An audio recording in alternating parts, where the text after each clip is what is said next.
I am the Tofu Golem. Please enjoy the video. In this video, I will explain how to fill out IRS Form 941 step by step.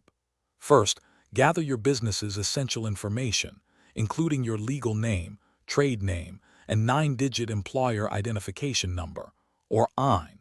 You will also need to indicate the specific calendar quarter for which you are reporting.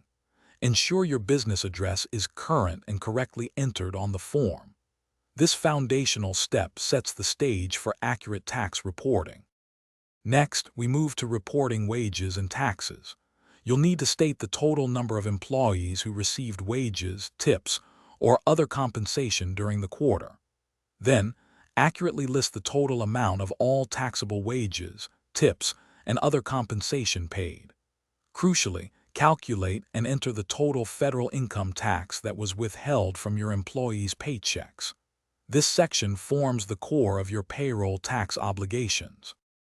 Now, let's cover adjustments and non-refundable credits. This section allows for specific adjustments, such as those for fractions of cents or third-party sick pay.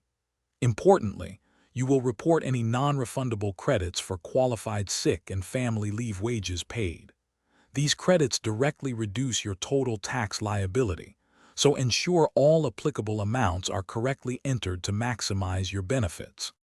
Finally, we calculate your total tax and determine payment.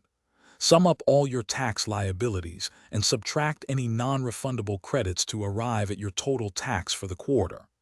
Then, enter the total amount of federal tax deposits you have already made. Compare these figures to determine if you have a balance due, which must be paid, or an overpayment, which can be refunded or applied to the next quarter. Thanks for watching. Consider subscribing if we helped you today.